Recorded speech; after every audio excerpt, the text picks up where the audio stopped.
ராதிகா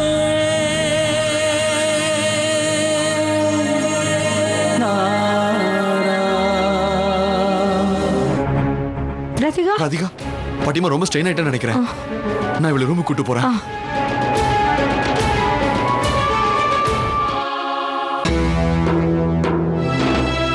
உனக்கு நல்ல டியூட்டி கிடைச்சிருக்கு தேவா. ஒரே நேரத்துல புருஷனாவும் இருக்க, நர்ஸாவும் இருக்க. அடடா, அப்படின்னா தேவா தான் இப்ப ராதிகாக்கு ட்ரெஸ்ஸிங் பண்ணி விடணுமா? தேவா, நர்ஸ் வேணா கூப்பிட்டுமா?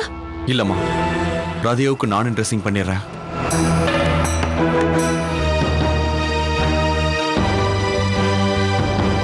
நீ கவலைப்படாம இரு ராதிகா, நானே உனக்கு இப்ப ட்ரெஸ்ஸிங் பண்ணி விடுறேன்.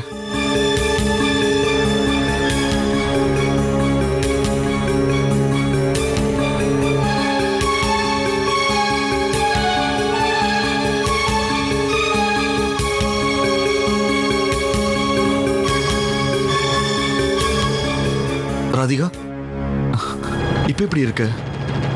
திடீர்னு உன்னை வந்து வேகமா இழுத்ததால நீ கீழே விழுந்துட்ட. நான் ட்ரெஸ்ஸிங் பண்ணி விடுறேன். நீங்க எதுக்காக? நர்ஸ் யாரோ? ராதிகா, நான் உன்னோட புருஷன் தானே. இதெல்லாம் பண்றது என்னுடைய கடமை.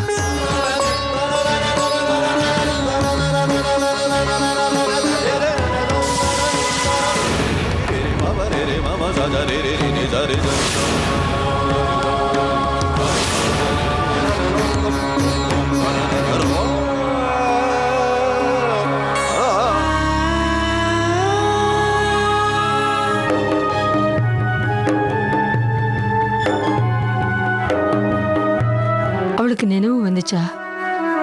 அவ உடலை பார்த்துட்ட இல்ல, அதனால தானே முதல்ல உன் முகத்துல இருக்கிற வேதனையை மாற.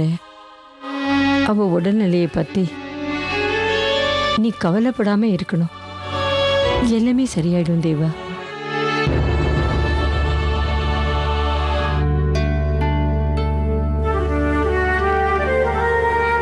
என்னோட எரிஞ்சு போன உடம்ப நீங்க பார்த்துட்டீங்கல்ல,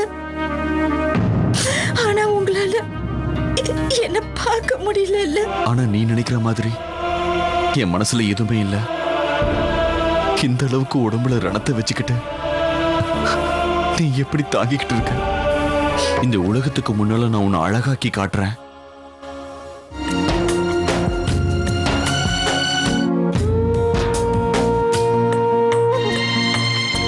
அதோட பூஜைக்கு தேவையானதெல்லாம் தீபிகா கிட்ட வாங்க சொல்லிட்டேன். அவ வாங்கிடுவா. எந்த ஒரு பூஜையும் சின்ன மருமக உடம்பு சரியாகிற வரைக்கும் நம்ம பண்ணணும்னு அவசியம் இல்லை. பையனுக்கு கல்யாணம் ஆனதுக்கு அப்புறம் ஒவ்வொரு தாயோட கனவுமா இது. தன்னோட வம்சம் விருத்தி அடையணும், நம்ம மடியில ஒரு குழந்தை தவழணும்னு. வீணா நீ மனசை தளர விடாத. நாம நினைக்கிறது எல்லாமே அப்படியே நடக்கணும்னு ஒன்றும் கட்டாயம் இல்லையே. இந்த நிமிஷம் இப்படிதான் இருக்கு போல இருக்கு. நான் உங்ககிட்ட ஒரு விஷயத்த சொல்லணும். யாருன்னு போய் பாருங்க.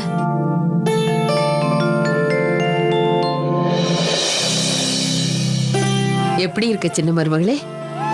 வேண்டாம் வேண்டாம் வேண்டாம், நல்லா இரு. அட, மாமியாரும் மருமகளும் பேசிக்கிட்டு இருக்கும்போது நீயே இங்க நிக்கிற? வெளியில போ. சரி.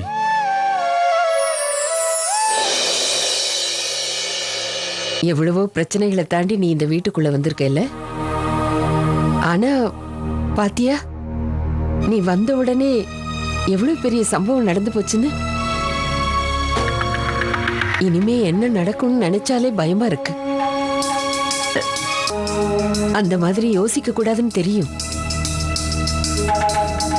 ஆனா என்ன பண்றது, நானும் ஒரு அம்மா தானே. மருமக வீட்டுக்கு வந்ததும் பிரகஸ்பதி பூஜை எல்லாம் பண்ணலான்னு இருந்தேன். அப்பதான் வீடு சுவிட்சமாவும் சந்தோஷமாவும் இருக்கும்னு ஆசைப்பட்டேன். அந்த பூஜையை இப்ப நடத்த வேண்டான்னு அம்மா சொல்லிட்டாங்க. நீ நல்லா ரெஸ்ட் எடு. என்ன நடக்குதோ அதை அப்புறம் பார்த்துக்கலாம். அம்மா, பூஜை கண்டிப்பா நடக்கணும். நான் பூஜைக்கு வரேம்மா.